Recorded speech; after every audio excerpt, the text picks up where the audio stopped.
Hello. हम India के neighbourhood के बारे में जानेंगे, जिसमें पहली कंट्री हम अफ़गानिस्तान उठा रहे हैं। और ये पूरा ही इसमें कवर हो जाएगा। It is not the part one of Afghanistan rather than it is part one of India's neighbourhood. Right. तो हम इसमें पूरा हिस्ट्री जानेंगे, और ये इंटरव्यू के पर्पज़ से और वैसे एक जनरल नॉलेज की तरह से बहुत अच्छा वीडियो रहने वाला है। इसको आइए समझ लेते हैं। तो सबसे पहले तो मैं ये न्यूज़ आपसे दे देना चाहता हूँ कि इंडिया का मैप अगर आप सर्च करना चाहते हैं, साउथ एशिया मैप और this map that map, it is very difficult to find correct map of India on Google. I don't know what India's information minister और जो फॉरेन मिनिस्टर हैं, ये लोग क्या कर रहे हैं, लेकिन जो आईटी मिनिस्टर है वो भी पता नहीं क्या कर रहे हैं। लेकिन हमें समझ में नहीं आता है कि हमारा मैप क्यों नहीं मिल पाता सही तरीके से। हाइट्स ऑफ बायसनेस जो गूगल है वो बहुत ज़्यादा बायस्ड है अगेंस्ट इंडिया। ये है अफ़गानिस्तान। इसकी नेबरिंग कंट्रीज़ देख लेते हैं। ईरान, ये है कजाकिस्तान, ये है उज़्बेकिस्तान, ये है तुर्कमेनिस्तान। राइट। ये है किर्गिस्तान और ये है ताजिकिस्तान। तो ये है पाक, ये है इंडिया। ये है 106 किलोमीटर का बॉर्डर विद इंडिया। तो ये सारी कंट्रीज इसको बॉर्डर करती हैं। It has been asked in UPSC prelims already. अब ये नहीं पूछा जाएगा। ये हमारा प्यारा भारत। और अगर आप लोग वीडियो देखें तो भाई ट्विटर पे एक बार डालना टैग करके कि इंडिया के जितने भी मैप्स हैं, गूगल को अगर इंडिया में काम करना है तो इंडिया का करेक्ट मैप इंडिया में दिखाना पड़ेगा। अगर आप देखोगे तो यूट्यूब पे भी जाओगे ना, तो मैक्सिमम यूट्यूबर्स वर्ल्ड का अगर मैप यूज़ करते हैं तो वो गलत ही मैप यूज़ कर रहे होते हैं। ओके। अब आगे बढ़ते हैं। देखिए, ब्रीफ हिस्टोरिकल ओवरव्यू दूंगा मैं पहले कि अफ़गानिस्तान का क्या रहा है, किसको ग्रेवयार्ड ऑफ एम्पायर्स क्यों बोला जाता है। अगर कॉलोनियल एरा से बात करें 19वीं सेंचुरी में, तो ग्रेट गेम हुआ था दो कंट्रियों के बीच में। वो था ब्रिटिश एम्पायर और ज़ार का रशिया का एम्पायर। ये दोनों कंट्रोल करना चाहते हैं अफ़गानिस्तान को, और इसको एक बफर स्टेट बनाना चाहते थे। ये जो रीजन है, ऊपर वाला रीजन, ये पूरा रशिया का पार्ट हुआ करता था। ये अफ़गानिस्तान का पार्ट था, और ये यूके इसको कंट्रोल करता था। तो ये अफ़गानिस्तान को बफर स्टेट ये लोग बनाना चाहते थे। तो इसके लिए इनके बीच में ग्रेट गेम हुआ। तो इस ग्रेट गेम के दौरान ब्रिटिश लोगों ने 3 वॉर लड़े थे। एंग्लो अफगान वॉर के नाम से इनको जाना जाता है। 1839 से 42 तक। ये लिटन के टाइम पे 1878 से 80 तक। एक 1919 में भी हुआ था। ये हार्डिंज था यहाँ पे 1839 के टाइम पे। तो ये ब्रिटिशर्स इंस्टॉल करना चाहते थे कि कोई एक पपेट रूलर को बैठा दें और रशिया का एक्सपेंशन काउंटर हो जाएगा। लेकिन जो पहला वॉर हुआ बहुत ही तगड़े डिजास्टर में एंड हुआ। ब्रिटेन लोग जीत तो गए थे हालांकि, लेकिन जब ये अपने पपेट रूलर को इंस्टॉल करके वापस आ रहे थे, तो रास्ते में वापस आते आते 16,000 से ज़्यादा इनके ट्रूप्स को ख़त्म कर दिया, मार दिया लोगों ने अटैक कर करके। तीसरे वॉर में थोड़ी सी सक्सेस इनको मिली थी, लेकिन अफ़गानिस्तान को इंडिपेंडेंट इनको करना पड़ा था। और किंग अमानतुल्लाह खान को ये लोग इस्टेब्लिश करके आ गए थे, लेकिन इंटरनल रिवोल्ट्स हुए। अमानतुल्लाह खान को भी वहाँ से भगा दिया गया, एब्डिकेशन करना पड़ा। 1929 में अफ़गानिस्तान छोड़ के जाना पड़ा। जब 1919 में इनकी इंडिपेंडेंस हो गई अफ़गानिस्तान वालों की, तो इनके बीच में मोनार्की इस्टेब्लिश हो गई थी। जाहिर शाह नाम का एक राजा आ गया था। 1933 से लेकर 1973 तक इस मोनार्क ने, इस राजा ने अफ़गानिस्तान को मॉडर्नाइज करने का बहुत अच्छा काम किया। कॉन्स्टिट्यूशनल इरा को फ्लरिश होने दिया। वुमेन राइट्स इसने बहुत अच्छे किए, एजुकेशन में सुधार किया। लेकिन 1973 में एक कूप हो गया इसमें। दाऊद खान आया और इसको उखाड़ फेंका। और दाऊद खान ने जैसे ही उखाड़ के फेंका, तो कहीं ना कहीं तो ये अपनी अलायंस शिफ्ट करेगा, कहीं ना कहीं से तो इसको सपोर्ट चाहिए। तो इसने कहा कि भाई हम कम्युनिस्ट आदमी हैं, और ये सोवियत यूनियन था उस टाइम पे, रशिया, आज के समय का रशिया, उसके पास ये गया, सोवियत के तरफ इसने अलाइन कर लिया। ओके, लीडिंग टू अ सौर रिवॉल्यूशन 1978।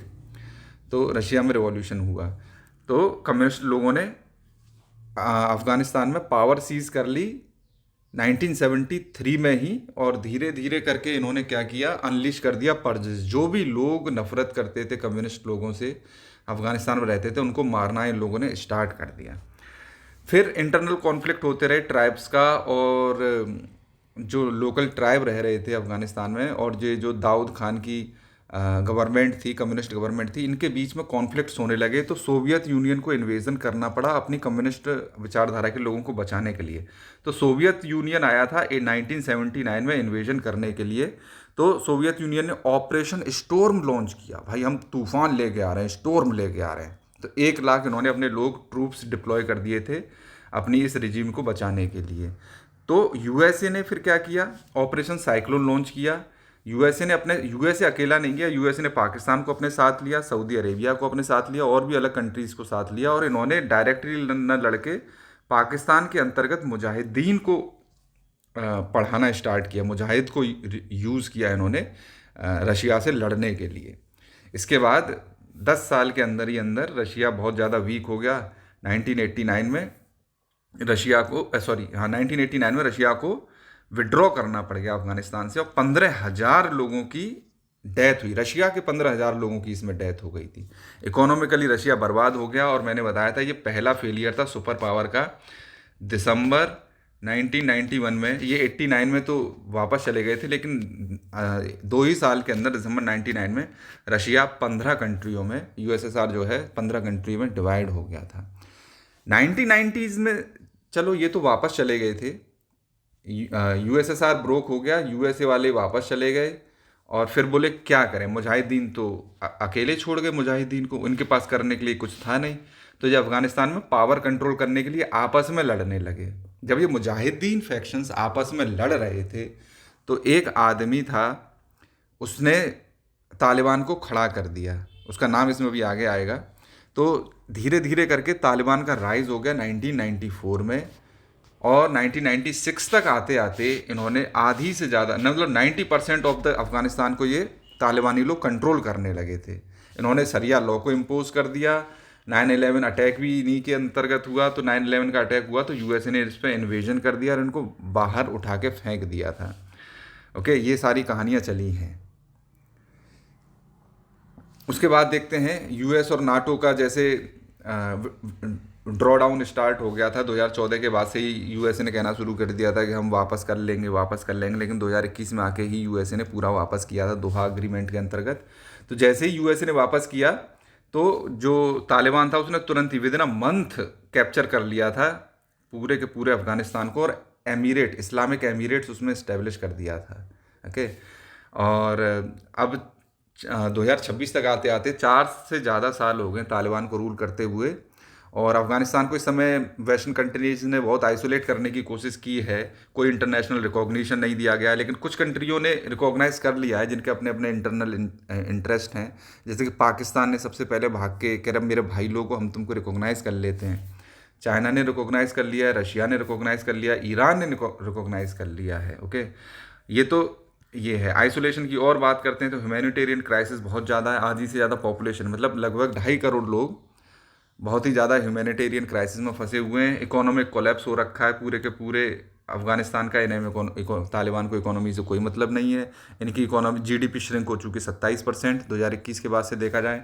औरतों के राइट्स, जो वुमेन राइट्स का है, उनका भी कोई राइट्स नहीं है वुमेन के। अगर डिक्टेटरशिप से यूएसए लड़ रहा है वेनेजुएला में, तो यहाँ पे भी तो डिक्टेटरशिप है, यहाँ पे भी ह्यूमन राइट्स हैं, लेकिन यहाँ पे यूएसए बिल्कुल भी इंटरवीन नहीं कर रहा। यहाँ से वो अपनी धोती पकड़ के भाग चुके हैं यहाँ से। राइट, आईसीसी ने कई सारे, इंटरनेशनल क्रिमिनल कोर्ट है, उसने कई सारे अरेस्ट वारंट्स इशू कर रखे हैं तालिबान के लीडर्स के खिलाफ। तो ये, और बॉर्डर के क्लैशेस भी पाकिस्तान के साथ होने लगे हैं, तहरीक तालिबान पाकिस्तान, और इसके चक्कर में आके ये अफ़गानिस्तान से और पाकिस्तान की गवर्नमेंट्स आपस में लड़ रही है। इसका स्पिल ओवर इंडिया में भी हो सकता है।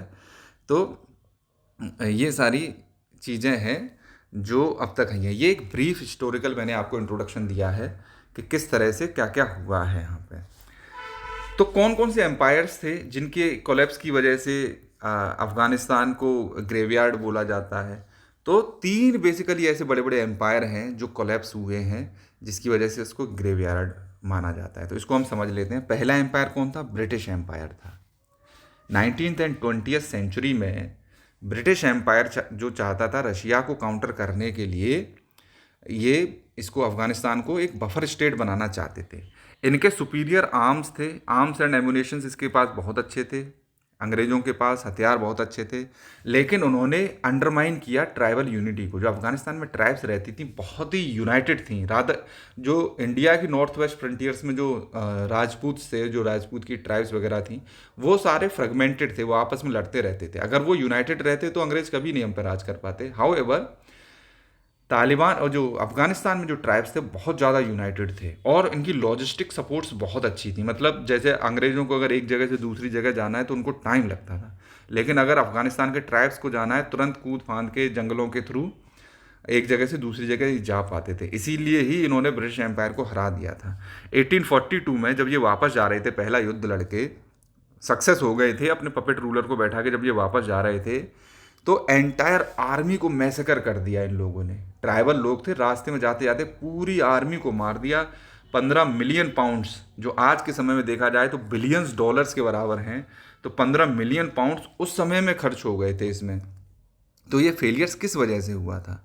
अंग्रेजों ने सेंसिटिव नहीं थे, इसके कल्चरल ब्लाइंडनेस, मतलब किस तरह से जो पश्तून लोग हैं वो अपने कल्चर के प्रति अंधे हुए पड़े हैं, उसको ये वो करना चाहते थे, चेंज करना चाहते थे, वो इसको समझ नहीं पाए, है ना। और इनकी प्रॉक्सीज थी, सास ऊजा जैसे एक दूसरे लोग रास्ते में जैसे जो वापस आ रहे थे ना तो इनको मार डाला। तो सास ऊजा की फोर्सेस थी जिसको हटाया था दोस्त मोहम्मद को, ये लोग बैठा गए थे, इन लोगों ने सपोर्ट किया था दोस्त मोहम्मद का।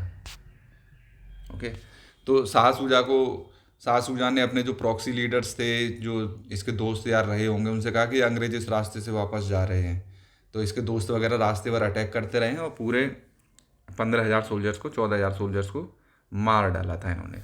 तो ऐसे ही सेकंड एम्पायर था। सेकंड एम्पायर था सोवियत यूनियन का एम्पायर। तो एक बड़ा एम्पायर ब्रिटिश हो गया, उसके बाद आते हैं सोवियत यूनियन। 1979 की इनकी ब्रीफ हिस्ट्री मैंने आपको बता दी, थोड़ा सा और मैं इसमें बता देता हूँ। ये अपने सदर्न फ्लैंक को सिक्योर करना चाहते थे। अगर ये देखें, ये लाल पोर्शन आता है पूरा, ये सऊदी अरेबिया यूएसएसआर हुआ करता था, the union of Soviet socialist republics, USSR. ये है अफ़गानिस्तान, ये है इसका सदर्न फ्लैंक। तो ये इसको सिक्योर करना चाहते थे, इसके लिए ही इसमें ये लोग आए थे, इनका ऐसा कहना है। लेकिन इसमें चूंकि कम्युनिस्ट लोगों की पावर थी तो बेसिकली उनको सपोर्ट करने के लिए आए थे। लेकिन इनके खिलाफ भी इन लोगों ने क्या किया, जिहाद ट्रिगर कर दिया। जिहाद किसने ट्रिगर करवाया? मुजाहिदीन को ट्रेन किया यूएसए ने। ओके, 270 से ज़्यादा हेलीकॉप्टर्स इनके मार गिराए थे और पूरे जो सोवियत यूनियन का जो सागा था अफगानिस्तान में, 1 मिलियन सोल्जर करें अफगानिस्तान के, 1 मिलियन, 10 लाख अफगानिस्तानी लोगों ने अपनी जान गंवाई थी, 15,000 सोवियत यूनियन के सोल्जर्स मरे थे। इसी की वजह से यूएसएसआर का 1991 में कोलैप्स हुआ था। ये कोलैप्स का मेन फेलियर का रीजन क्या था? जैसे अंग्रेज कल्चरल सेंसिटिविटी को नहीं समझ पाए थे, ऐसे ही ये यूएसएसआर वाले थे, ये अपना आइडियोलॉजिकल इम्पोजिशन करना चाहते थे। अफगानिस्तान वाले लोग आज़ाद रहना चाहते हैं, ज़बरदस्ती इन पर क्या आइडियोलॉजी थोपना चाहते थे? कम्युनिज्म की आइडियोलॉजी, कि कम्युनिस्ट बन जाओ तुम सब लोग। और ये आइडियोलॉजी क्लैश कर रही थी इस्लाम के साथ भी, इसकी वजह से भी इनका फेलियर हुआ है। प्लस पाकिस्तान के पोरस बॉर्डर्स थे, तो ये मुजाहिदीन लोग हैं, तुरंत पाकिस्तान में आके छुप जाते थे, यहाँ से तुरंत पाकिस्तान में आके छुप जाते थे, तो उसकी वजह से भी इनका वो रहा। तो ये हो गया second empire. Okay, third empire की अगर बात कर लेते हैं, तीसरा एम्पायर था यूनाइटेड स्टेट्स ऑफ अमेरिका का। 2001 से 2021 तक ये यहाँ पर रहे थे। ये वहाँ पे गए क्यों? देखो, मैंने आपको यहाँ पे क्या बताया था कि 1990s में जब यूएसएसआर का कलेप्स हो गया तो यूएसए वाले वापस चले गए। इसके बाद मुजाहिदीन के लोग आपस में लड़ने लगे थे, इन्होंने फिर तालिबान ने इसमें पावर कैप्चर कर ली। ओके, तो तालिबान ने जैसी इसका राइज ऑफ तालिबान में मैं इसको आपको बताऊंगा, फिर से इसको मैं इसके पावर्स में बता देता हूँ अभी के लिए। तो यूनाइटेड स्टेट के एम्पायर का कलेप्स का देख लेते हैं। 2001 में ये लोग आए थे अलकायदा को ख़त्म करने के लिए 9/11 के बाद। तो यूएसए ने $2.3 ट्रिलियन खर्च किया। हमारी इतनी इकोनॉमी नहीं थी 2001 में, हमारी इकोनॉमी ज़्यादा से ज़्यादा 500 या 600 बिलियन डॉलर्स रही होगी। ये लोग $2.3 ट्रिलियन खर्च कराए थे। 3 लाख से ज़्यादा अफगानिस्तान की फोर्सेस को इन्होंने ट्रेन किया, लेकिन फिर भी इनको दुम दबा के वहाँ से भागना पड़ा था। अफगानिस्तान की army with in months collapse कर गई थी, विद इन वीक्स कोलैप्स कर गई थी। कुछ भी ये तालिबान को झेल ही नहीं पाए एक सेकंड के लिए। ये क्यों फेल किए? इन्होंने नेशन बिल्डिंग को इग्नोर किया था। ये नेशन को खड़ा ही नहीं करना चाहते थे, ये अपना एजेंडा वहाँ पे थोपना चाहते थे। वॉर लॉर्ड्स को इन्होंने वहाँ पे बढ़ावा दिया कि इसको पैसा खिला दिया, उसको पैसा खिला दिया। इन्होंने करप्शन बहुत किया वहाँ जाके, जितना भी पैसा जाता था वो घोस्ट सोल्जर्स खा जाते थे। तो घोस्ट सोल्जर वैसे सोल्जर्स थे कि तालिबान के ही लोग एक आर्मी बन के बैठे हुए थे वहाँ पे, हम तुम्हारी साथ हैं, पुलिस बन के बैठे हैं और हमें सैलरी देते रहो। तो तालिबान इन लोगों की सैलरी के बहाने बिलियंस ऑफ डॉलर्स को खा गया यूएसए के को।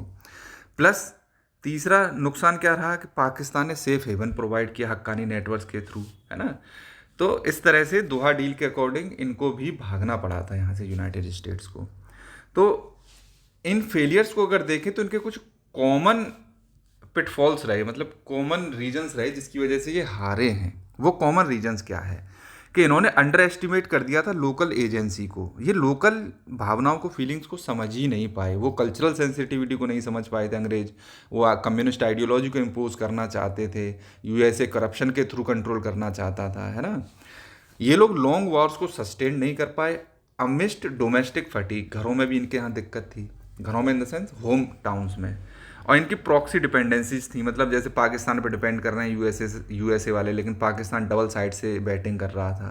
ओके, अगर आज के समय में देखें तो चाइना बहुत अच्छा काम कर रहा है। जैसे चाइना का बीआरआई का इंटरेस्ट है, तो चाइना केवल और केवल अपने बीआरआई के इंटरेस्ट को देख रहा है। बेल्ट एंड रोड इनिशिएटिव के लिए ही अफगानिस्तान का यूज़ करना चाहता है, इसीलिए ही उसने उसको रिकॉग्नाइज भी किया है तालिबान की गवर्नमेंट को। और देखो, ये इकोनॉमिक कंट्रोल चाहते हैं वहाँ पे, मिलिट्री इंगेजमेंट नहीं चाहते हैं अफगानिस्तान के साथ। मतलब चाइना, अफगानिस्तान जो है चाइना के डेट ट्रैप में, इकोनॉमी के कंट्रोल में फंस जाए रादर देन मिलिट्री इंगेजमेंट। रसिया का क्या है, वो है रसिया चाहता है कि जो वेस्टर्न आइसोलेशन है कि उसमें ये थोड़ा सा फ़ायदा ले लें और इसके अच्छे बन जाएं एक तरह से। ये रशिया वाले चाहते हैं कि थोड़ा गैस पाइपलाइंस भी इधर से मिल के आ जाएं। प्लस ईरान ने जो ईरान में रशिया के जो इंटरेस्ट हैं, रिफ्यूजी मैनेज कर रखे हैं, जो हेलमेंड का वाटर इशू है वो सब मैनेज होता रहे। हेलमेंड का वाटर इशू ईरान और अफगानिस्तान के बीच में है, इस सब के लिए रशिया का इंटरेस्ट है ना। तो इंडिया का फोकस क्या है, इंडिया वाले एम्फेसाइज करते हैं सॉफ्ट पावर पे, इंटरवेंशन हम लोग नहीं करते हैं।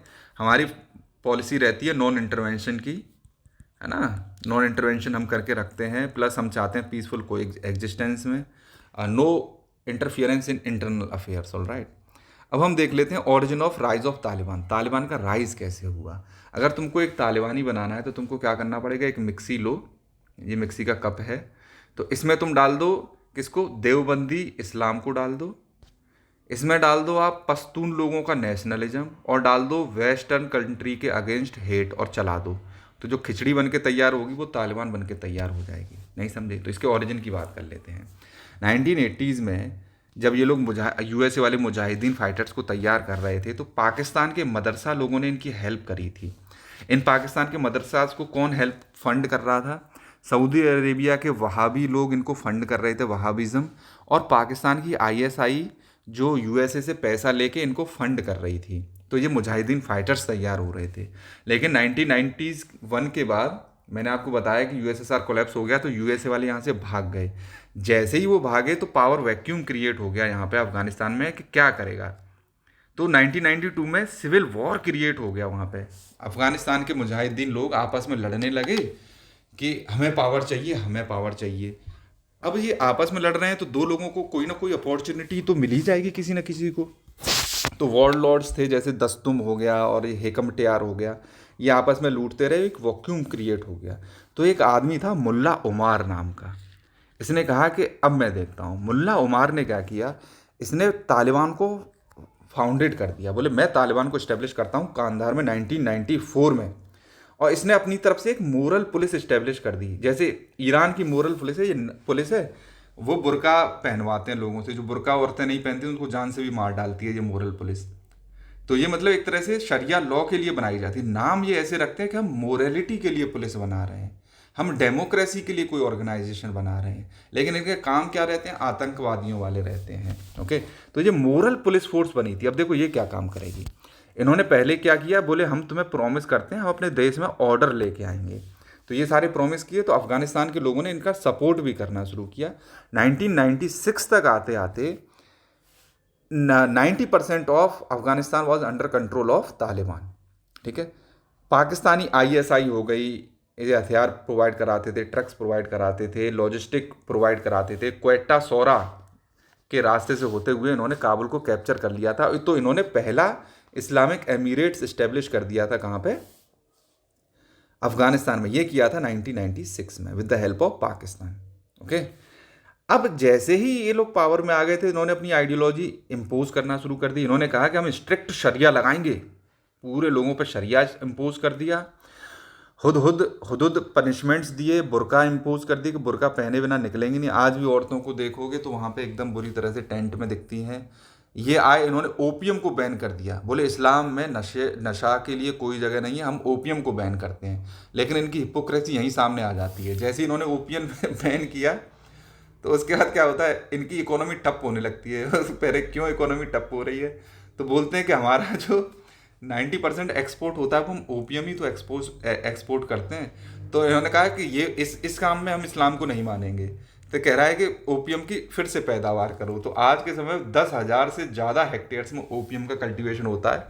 $400 मिलियन से ज़्यादा का ये लोग ओपियम एक्सपोर्ट करते हैं। तो यहाँ पे इनकी हिपोक्रेसी सामने आ जाती है। चलिए इसको जाने देते हैं। फिर क्या हुआ, ये सारी चीज़ें करने लगे। फिर इन्होंने अलकायदा को शेल्टर देना स्टार्ट कर दिया। अलकायदा वही है जिसका लीडर ओसामा बिन लादेन हुआ करता था। इन्होंने अलकायदा को जैसे ही शेल्टर देना शुरू किया, ओसामा बिन लादेन ने 11 सितंबर को, मतलब 9/11 को यूएसए के ट्विन टावर्स में एयरप्लेन दे मारे। जैसे ही ये दिया तो नाटो का आर्टिकल 5 एक्टिव हो गया था। ये पहली बार इतिहास में ऐसा हुआ था कि नाटो का आर्टिकल 5 एक्टिव हुआ हो। तो नाटो और यूएसए मिलके क्या हुआ कि हम अफगानिस्तान में जाएंगे और अलकायदा वालों को मार के भगा डालेंगे। तो जैसे ही ये मारने के लिए आए तो इन्होंने, ये अलकायदा से भी लड़े, ये पाकिस्तान की हेल्प से लड़ने के लिए आए थे। इन्होंने अलकायदा से भी लड़े, प्लस इन्होंने तालिबान को भी भगा दिया वहाँ से। तालिबानी भाग के कहाँ गए, ये छुप गए थे पाकिस्तान के ट्राइबल एरिया में। Outside in 2001 they regrouped in Pakistan tribal areas. तो इन्होंने इंसर्जेंसी वहीं से लॉन्च करना स्टार्ट कर दी थी यूएसए के खिलाफ। भाई इन्होंने तो भगा दिया यूएसए में, अफगानिस्तान में पपेट डेमोक्रेटिक गवर्नमेंट बैठा दी यूएसए ने, और प्लस यूएसए के सोल्जर्स वहाँ पे डिप्लॉयड थे। अब ये तालिबानी लोग भाग के तो आ गए थे, पाकिस्तान वाले रीजन्स पर रहने लगे थे। तो अब ये क्या करेंगे, ये इंसर्जेंसी करेंगे, ये जाएंगे और अफगानिस्तान यूएसए के सोल्जर्स से लड़ेंगे वहाँ पे। तो ये IEDs, improvised explosive device, improvised explosive devices वो होती हैं जो लोग घर पे बम बना लेते हैं, उसको बोलते हैं IEDs। तो ये बना के जाके वहाँ फटने लगे, सुसाइड बॉम्बिंग्स करने लगे। तो बहुत ज़्यादा नुकसान हुआ, $2.3 ट्रिलियन मैंने आपको बताया, प्लस 15,000 से ज़्यादा सोल्जर्स यूएसए के इसमें मारे गए। तो दोहा डील हुई कि हम वापस जा रहे हैं भाई। तो ये वापस भाग गए वहाँ से, ठीक है कि नहीं। जैसे ये वापस भागे, 1 महीने के अंदर तालिबान ने कब्जा कर लिया। हिबातुल्लाह ने एक इस्टेब्लिश किया एमिरेट्स 2.0। एक एमिरेट्स 1.0 कब इस्टेब्लिश हुआ था, 1996 में। इन्होंने 2.0 इस्टेब्लिश कर दिया। और उसके बाद मतलब अपने भाई जैसे ही पावर में आए तो कुछ ना कुछ काम करेंगे। 2022 में इन्होंने कहा 3,000 जो ऑफिशियल्स थे जेल में पड़े हुए थे, जो डेमोक्रेटिक गवर्नमेंट को सपोर्ट करते थे, तो तालिबानियों ने कहा कि भाई हमारे साथ मिल जाओ नहीं तुमको मार डालेंगे। उन्होंने कहा भाई हम मिल जाते हैं। तो इनको एमनेस्टी मतलब माफ़ी दे दी। ओके, वुमेन को वर्क, मतलब इन्होंने देखा जाए तो 80% जो लड़कियां पढ़ती थीं सेकेंडरी स्कूल्स में, उनकी पढ़ाई बंद करवा दी। ये 80% मैं फिगर बता रहा हूँ, 99% फीमेल्स नहीं पढ़ पा रही हैं। कुछ फीमेल्स पढ़ पा रही होंगी तो वो छुपे छुपे पढ़ रही होंगी। 500 से ज़्यादा आर्बिट्रेरी अरेस्ट कर ली, जितने भी एक्टिविस्ट थे इनके खिलाफ खड़े हुए थे उनको अरेस्ट कर लिया। देखा जाए तो जेंडर अपार्थीड करी गई है। एमनेस्टी इंटरनेशनल की रिपोर्ट है।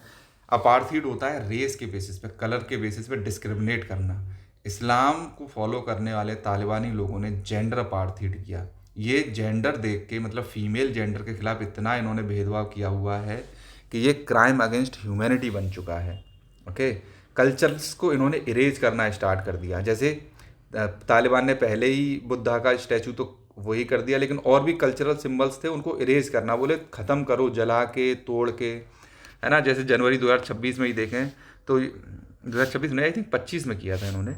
तो ये एरीना सिनेमा 1960s का एक सिनेमा हॉल हुआ करता था, हेरिटेज साइट भी थी ये, इसको तोड़ डाला तालिबान ने, नहीं समझे। और पॉपी कल्टीवेशन, अब ओपियम, चरस, गांजा, अफीम उगाने लगे। 10,000 से ज़्यादा हेक्टेयर्स में हो रहा है इसका कल्टीवेशन।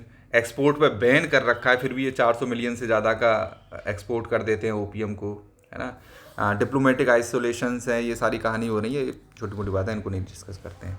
अब देखते हैं कि यूएसए और नाटो फेल क्यों हुए अफगानिस्तान में, इसको जान लेते हैं। ओके, ये जरूरी है कि मतलब फेलियर हुआ क्यों।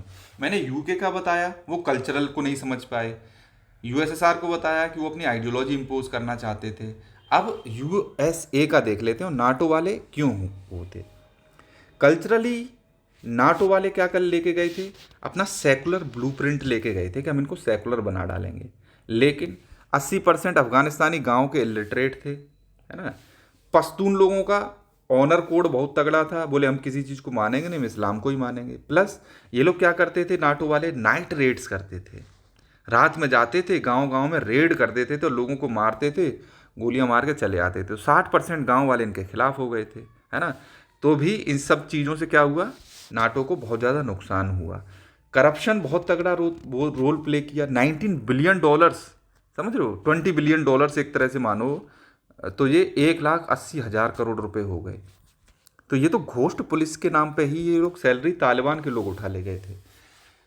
$20 बिलियन आर मच, मतलब बहुत ज़्यादा पैसा है, इट इज़ मोर मनी, है ना, then many of the countries GDP. तो ये घोस्ट पुलिस के नाम पे तालिबान फंडिंग होती रही, तालिबान वाले मोटे हो गए खा खा के पैसा। तीसरा फैक्टर क्या रहा, पाकिस्तान की हैजिंग। पाकिस्तान ने दो तरफ से गेम खेला, यूएसए की तो एड लेते रहे, प्लस तालिबान की सपोर्ट देते रहे, है ना। तो ये अनचेक्ड रहा, यूएसए ने ब्लाइंडली ट्रस्ट किया था पाकिस्तान को। सीआईए को इसमें पता है कि क्वेटा शोरा के बारे में पता था, लेकिन फिर भी इन्होंने एंटी अलकायदा ऑपरेशंस के थ्रू इनको सपोर्ट किया था। क्वेटा शोरा का मैंने भी पीछे बताया था कि किस तरह से पाकिस्तान ने ही इनकी हेल्प की थी क्वेटा शोरा के थ्रू इनको पावर कैप्चर करने में, ये बताया था मैंने आपको। 1994 में, 1996 में इन्होंने पाकिस्तान आईएसआई के थ्रू वाया क्वेटा शोरा काबुल को कैप्चर कर लिया। तो इन्हें पता चल गया पाकिस्तान ने हेल्प किया, लेकिन फिर भी एंटी अलकायदा ऑपरेशंस करना चाहते थे, ये पाकिस्तान का सपोर्ट करते रहे। लेकिन ये भूल गए कि जो इस्लामिक लोग वो हैं, Islamic people, they are not loyal to anything, not even their country, not even to their religion, मतलब वो नहीं है। तो इसीलिए एंटी अलकायदा के चक्कर में ये पैसे लेते रहे और उसका तालिबान का सपोर्ट करते रहे। अब अफगानिस्तान की जो सिचुएशन है इंडिया को किन किन तरीके से अफेक्ट करती है, इसको देख लेते हैं। इसके कई सारे फैसेट हैं। पहला फैसेट आता है सिक्योरिटी का। सिक्योरिटी थ्रेट्स है इंडिया को, ये इंडिया की सबसे बिगेस्ट वरी है। समझो, जैसे तालिबान जो लश्कर तैयबा ग्रुप हैं, इनको छुपाने की जगह दे देता है। लश्कर तैयबा ने इंडिया में जैसे पहलगाम अटैक किया 2024 का, आईएसआईएस के इन्होंने मॉस्को में अटैक किया था 2024 में। अब जब ये मॉस्को में अटैक कर सकते हैं आईएसआईएस वाले, तो हो सकता है कि इंडियन लोग जो अब्रॉड में रह रहे हैं, विदेशों में रह रहे हैं, उन पे भी अटैक करके इंडिया को हानि पहुंचा सकते हैं। तो सिक्योरिटी हमारी बहुत बड़ा थ्रेट है। बॉर्डर फाइट्स इमर्ज हो रही हैं तालिबान और पाकिस्तान के बीच में, ठीक है। अब देखो, समझो इस चीज़ को, तालिबान अफगानिस्तान में था, इनसे बॉर्डर लगा हुआ है किसका, अब पाकिस्तान का। इनमें आ गया तहरीक तालिबान पाकिस्तान, इनसे बॉर्डर लगा हुआ है किसका, इंडिया का। तो हो सकता है कि इंडिया में जब ये तहरीक तालिबान पाकिस्तान में कब्जा कर ले, एक तालिबानी गवर्नमेंट इस्टेब्लिश कर दे, तो ये क्या करेंगे, इंडिया के बॉर्डर कंट्री है, इंडिया में भी तो भाई 20 करोड़ से ज़्यादा मुसलमान हैं। तो ये इंडिया में कहो तहरीक तालिबान इंडिया इस्टेब्लिश करवा दें और इंडिया को ब्लीड करवाने लगे इंटरनली, है ना। तो आगे आने वाले 200 साल तक इंडिया फिर उसी झंझट में फंस जाए। ओके, तो इंडिया की ये सबसे बड़ी सिक्योरिटी थ्रेट है और इंडिया की यही परेशानियां हैं। तो इंडिया क्या कर सकता है इसमें, स्पाई इंफॉर्मेशन भेजे अपनी आर्मीज़ को, है ना, अपनी फोर्सेस को ट्रेन करे, वॉच रखे क्लोजली, है ना, अपने ऐसे वॉच रखे कि हमें अपने पड़ोसी, तो हमारा बुरा है ही है, उसका पड़ोसी और भी बुरा है, तो हमें अपने घर को वॉच रखनी है दोनों पे, है ना, इस तरह से रखना है।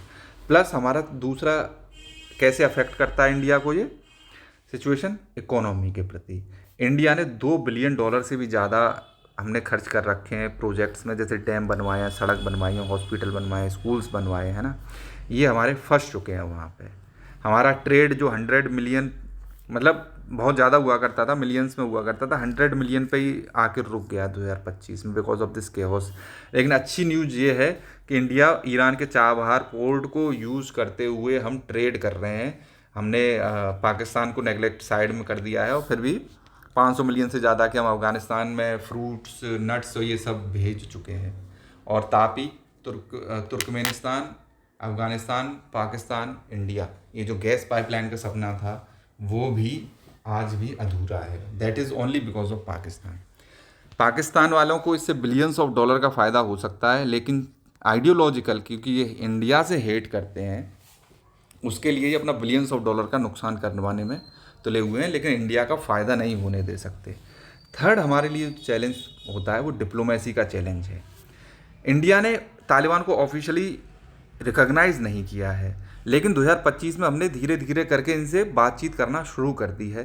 2025 में हमने जो एम्बेसी थी हमारी काबुल में, उसको ओपन कर दिया कि भाई बातचीत होती रहे। हम पॉलिटिक्स नहीं कर रहे हैं इन लोगों के साथ में, लेकिन हम इनको एड देते रहते हैं। We are giving them aid, है ना। जैसे यूनाइटेड नेशंस की मीटिंग्स में थोड़ी बहुत कहीं मुलाकात हो गई तो इनको एड दे दिया। हम एड क्यों दे रहे हैं? क्यों? अगर हम एड नहीं देंगे तो चाइना और रशिया इनको एड देगा, तो फिर जितनी भी गुडविल अफ़गानिस्तान के लोगों में इंडिया की बनी हुई है, वो गुडविल धीरे धीरे करके ख़त्म हो जाएगी और ये सारे लोग चाइना और पाकिस्तान, रशिया की तरफ हो जाएंगे। ओके, तो हमें इनको भी काउंटर करना है। चाइना रशिया ने तो रिकॉग्नाइज भी किया हुआ है तालिबान को, है ना। तो इसलिए भी हमें तालिबान के साथ इंगेज करना बहुत ज़रूरी है ना। ईजी एनालॉजी इसको इस तरह से देखा जाए, मतलब ये एक तरह से वैसा ही है जैसे हमारे पड़ोस में एक बहुत ही रूड गेस्ट रहता है, तो हम इससे घर पे तो नहीं बुला रहे अपने, लेकिन हाँ तुम भाई इधर आ जाओ, हम तुमसे यहीं पे बात करते रहेंगे बॉर्डर पे आके। इस तरह से हम इसको डील कर रहे हैं। नेक्स्ट हमारा जो इशू है वो है ह्यूमैनिटेरियन क्राइसिस का। हमें लोगों की हेल्प करनी है। हमारा अफगानिस्तान में कोई पहले भी इतना ज़्यादा इंटरेस्ट नहीं था। हम उन लोगों को फ्री में ही हॉस्पिटल्स बना के देते थे, स्कूल्स बना के देते थे, सड़क बना के देते थे। हमें अफगानिस्तान से एक चवन्नी का कोई फ़ायदा नहीं हो रहा था। ओके, तो आधे से ज़्यादा जो अफ़गानिस्तान है, 2.5 करोड़ लोग लगभग, खाने के लिए, मेडिसिन के लिए, दवाइयों के लिए इंडिया पे ही डिपेंड करते हैं। अगर 2021 से देखें तो हम $500 बिलियन की एड दे चुके हैं in the form of wheat, vaccine and cash, है ना। 50,000 से ज़्यादा जो अफ़गानिस्तान में इंडिया के स्टूडेंट्स पढ़ रहे थे उनको भी हम वापस लेके आए। माइनॉरिटी सिख वगैरह को मार डाला, उनको भी हम वापस लेके आए थे। वुमेन गर्ल्स की सेफ्टी के लिए भी हम मतलब ह्यूमन राइट्स पे बात करते रहते हैं ग्लोबली कि अफ़गानिस्तान में ह्यूमन राइट्स को देखो। ओके, ओवरऑल अगर देखा जाए तो अफ़गानिस्तान ने टेस्ट किया है इंडिया की नेबरहुड फर्स्ट पॉलिसी को। हमारे रिस्क बहुत ज़्यादा हाई हैं। रिस्क क्या क्या है? टेररिज्म फैल सकता है, हमारा जो पैसा इन्वेस्टमेंट हो रखा है वो लॉस्ट हो सकता है। लेकिन इंडिया को स्मार्टली मूव करना है। स्मार्ट मूव्स हम कौन कौन से मूव्स कर सकते हैं कि हमें पोर्ट्स का यूज़ करें। जैसे चाबार पोर्ट ईरान का है, उसका यूज़ करके हम ट्रेड करते रहें थोड़ा बहुत, और एड हम फ्री की देते रहें इस रीजन में अपनी प्रेजेंस बनाए रखने के लिए without expecting anything. India strategic lessons क्या लर्न कर सकता है यूएस के फेलियर से? यूएस ने जो इतना बड़ा वो किया, उससे इंडिया क्या लर्न कर सकता है?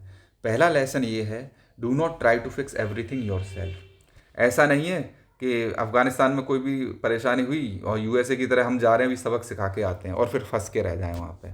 यूएसए ने सोल्जर सेंड किए थे अफ़गानिस्तान में, बोले हम स्कूल बनाएंगे और तालिबान से लड़ेंगे, लेकिन हुआ क्या? लोकल लोगों को करप्शन करवाया और यही इनके अगेंस्ट हो गए बाद में जाके, है ना। हमें इंडिया को क्या करना है? हमें अफ़गानिस्तान की हेल्प करनी है विदाउट बूट्स। बूट्स एक मेटाफोरिकल सेंस में यूज हुआ है। इसका मतलब है सोल्जर्स को ग्राउंड पे न भेज के हमें सिर्फ हेल्प करते रहनी है उनकी, है ना। डैम बिल्ड करते रहो, पैसे देते रहो। It is safer and cheaper also, not getting stuck like USA. दूसरा ऑप्शन इंडिया के पास क्या है? Lessons. Watch out for bad neighbours. जो हमारे बुरे नेबर हैं, जैसे पाकिस्तान ने जैसे यूएसए के साथ डबल गेम खेला था, we have to watch out for those type of neighbours, है ना। तालिबान के उनको हाइड करके रखा हुआ था। और इंडिया को टीम अप करना चाहिए ईरान के साथ और सेंट्रल एशियन कंट्रीज़ के साथ अफ़गानिस्तान से डील करने के लिए, है ना। तीसरा है build real friends, not just buildings. हमें जाके वहाँ पे रोड, बिल्डिंग्स, हॉस्पिटल, स्कूल्स ही नहीं बनाने, हमें अच्छे दोस्त वहाँ पे बनाने हैं। यूएसए ने क्या स्ट्रेटजी अपनाई थी? यूएसए ने पैसा फेंका, तमाशा देखने की कोशिश की। तो करप्ट ऑफिशियल्स किसी के नहीं होते हैं, corrupt leaders are of no buddies. Okay, आज तुमसे पैसा आ रहा है, तुम्हारे साथ है, फिर तुम ही को धोखा दे देंगे। तो हमें रियल फ्रेंड्स बनाने हैं, okay, because nothing last. India का लेसन है, जैसे हम 50,000 अफगानिस्तान के स्टूडेंट्स को ले आएँ इंडिया में और उनको पढ़ा दें बहुत अच्छे से, तो वो जब अफगानिस्तान में वापस जाएंगे, 50,000 लोग अच्छी अच्छी गवर्नमेंट पोस्ट पे पहुंचेंगे, तो वो क्या करेंगे, वो इंडिया का एक तरह से गुडविल एम्बेसडर ऑटोमेटिकली ही बन जाएंगे वहाँ पे, है ना। तो वो हमारे एक तरह से फ्रेंड्स, 50,000 फ्रेंड्स हम पर ईयर जनरेट कर सकते हैं। हमको बच्चों के लिए और बड़ों के लिए वैक्सीन्स वहाँ पे भेजती रहनी है। इससे हमारा क्या होगा, ट्रस्ट बनेगा। हमें घोस्ट प्रोजेक्ट्स पे काम नहीं करना, मतलब करप्शन वरप्शन जैसे वो हो गए, जैसे यूएसए ने किया था। We don't have to work on ghost projects. चौथा काम हमें क्या करना है, लेसन, हमें टीम अप करना है अदर कंट्रीज़ के साथ। यूएसए की तरह अकेले नहीं जाना है। USA fought solo and at the end they had to return, they had to come back. उन्होंने नाटो की भी इतनी हेल्प नहीं ली, उन्होंने यूनाइटेड नेशंस एजेंसी की भी हेल्प नहीं ली, वो अकेले गए और पिट के बाहर वापस आ गए। इंडिया को किसकी हेल्प लेनी है, जैसे कोई भी प्रोजेक्ट बना रहे हैं, अगर कोई डैम बना रहे हैं तो रशिया के साथ मिलके बना दें, या जापान के साथ मिलके बना दें, या यूएसए के साथ मिलके बना दें। तो तालिबान इंडिया को अकेले तो हर्ट कर सकता है, बट दो बड़ी कंट्रीज़ को मिलके हर्ट करने की उसकी हिम्मत नहीं है। हम और क्या कर सकते हैं, हम एससीओ, यूनाइटेड नेशंस जैसे ग्रुप्स के साथ, इनमें जो कंट्रीज़ हैं उनके साथ मिलके प्रोजेक्ट्स को हेल्प कर सकते हैं, है ना। ये सारी चीज़ें हम कर सकते हैं। पांचवा लेसन हम क्या ले सकते हैं, हमें प्लान करना है लॉन्ग हॉल के लिए। छोटे मोटे मतलब 10 साल 20 साल के लिए प्लान नहीं करना है, हमें लाइफ लॉन्ग के लिए हमें प्लान करना है। हमें जैसे यूएसए 20 साल बाद ही थक के वापस आ गया, रशिया रशिया ज़्यादा 10 साल ही टिक पाया। तो हमें लॉन्ग हॉल के लिए काम करना है। हमें स्टडी एड, मतलब एड देते रहो उनको, है ना। अपना बैकअप भी हमको बना के रखना है। जैसे तालिबान के साथ ट्रेड भी कर रहे हैं तो चाबहार पोर्ट के थ्रू होते हुए करते रहें, ओके। और हमें चेक करके रखना है कि कश्मीर में टेररिज्म भी ना फैल जाए। तो बॉटम लाइन ये है कि जो इंडिया का वे है वो बहुत ही स्मार्ट है। हमारा वे क्या कहता है कि हम पहले हेल्प करेंगे, फिर और हेल्प करेंगे, और हेल्प करेंगे, और हेल्प करेंगे, और हेल्प करेंगे।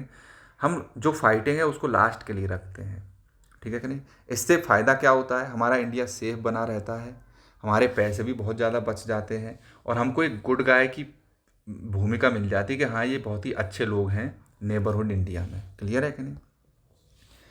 अफगानिस्तान की ये जो क्राइसिस है इंडिया के नेबरहुड में बड़ा क्या मतलब इम्पैक्ट ला सकती है, इसको हम थोड़ा सा देख लेते हैं। नेबरहुड में क्या क्या आता है, पाकिस्तान, डूरन लाइन पे जो क्लैशेस हो रहे हैं तो वो स्पिल ओवर हो सकता है। देखो, इधर पाकिस्तान की आर्मी है, इधर तालिबान है, ये आपस में लड़ रहे हैं डूरंड लाइन के लिए। डूरंड लाइन बॉर्डर फॉर्म करती है पाकिस्तान और अफगानिस्तान के बीच में। It is not a demarcated area, however porous border है, आपस में ये लोग लड़ते रहते हैं। 500 से ज़्यादा लोग मर चुके हैं। ये तालिबान क्या कर रहा है, ये एम्पावर कर रहा है तहरीक तालिबान पाकिस्तान को, जिससे कि ये पाकिस्तान में अपने गवर्नमेंट इस्टेब्लिश कर सकें। यही तहरीक तालिबान पाकिस्तान फिर इंडिया में स्पिल ओवर करेगा, इंडिया में भी इस्लामिक स्टेट लाने की कोशिश करेगा। क्लियर है कि नहीं। तो ये बड़ा स्पिल ओवर इफेक्ट हो सकता है। तो हमें इंडिया को क्या करना चाहिए, पाकिस्तान को आइसोलेट करना चाहिए एफएटीएफ का यूज़ करके, है ना। न्यूक्लियर एस्केलेशंस ना हो जाएं, तो उसके लिए भी हमें इसके लिए काम करना पड़ेगा। ईरान के साथ भी थोड़ा सा जियोपॉलिटिकल टेंशन्स हो सकते हैं, क्योंकि ईरान में इस समय 50 लाख अफगानिस्तान के रेफ्यूजीज़ रह रहे हैं। जो हेलमेंड का वाटर डिस्प्यूट है ना, हेलमेंड वाटर डिस्प्यूट, आई होप कि मैंने लिया है, मैंने नहीं लिया, ओके। तो हेलमेंड वाटर डिस्प्यूट ईरान और अफगानिस्तान के बीच में है, तो उसमें इश्यू आ सकता है। तो रशिया जो ईरान का एलाई है, तो इसलिए रशिया भी नहीं चाहता है कि इस तरह से ये सारे डिस्प्यूट्स आए, इसलिए रशिया ने भी इसको रिकॉग्नाइज़ किया हुआ है। ईरान में जो हमारा चाबहार के जो इंटरेस्ट हैं, तो अगर ईरान अफ़गानिस्तान का इशू बहुत बड़ा हो जाता है, लड़ाई वगैरह होने लगती है, तो हमारे चाबहार के जो एम्बिशंस हैं, जो हम चाबहार को प्रोजेक्ट को यूज़ करके अफ़गानिस्तान के थ्रू सेंट्रल एशिया में एंट्री लेना चाहते हैं, वो हमारे इकोनॉमिक एम्बिशंस खतरे में आ सकते हैं, ओके। और स्पिल ओवर सेंट्रल एशिया में हो सकता है। तो जो इंस्टेक कॉरिडोर हम बना रहे हैं, नॉर्थ साउथ ट्रांसपोर्ट कॉरिडोर, तो तालिबान इसको ब्लॉक कर सकता है ना। तो ये हम रेल लिंक भी बना रहे हैं, वो भी ब्लॉक हो सकते हैं। और ये सारी चीज़ें हैं।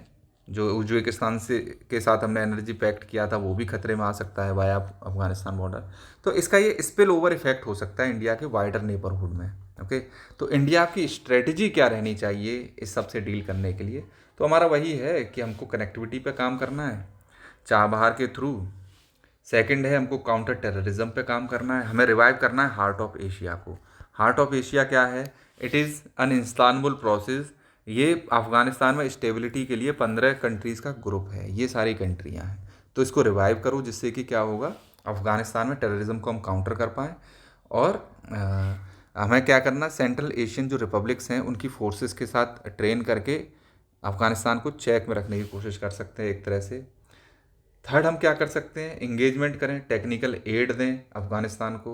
ओके, तालिबान का मॉडरेशन करें और इंक्लूसिव गवर्नमेंट लाने की कोशिश करें। मल्टीलेटरल फोरम्स का, एससीओ का, रशिया का, चाइना का, ITU2 ग्रुप्स का अफ़गानिस्तान में रिकन्स्ट्रक्शन करने में यूज कर सकते हैं हम लोग। ओके, और बाकी की चीज़ें, ये लेसन्स मैंने आपको बताया कि क्या क्या हम कर सकते हैं, कि टीम अप करना है अदर्स के साथ, हमें नेबरहुड को देखना है, ये हमारी वो सारी चीज़ें हैं।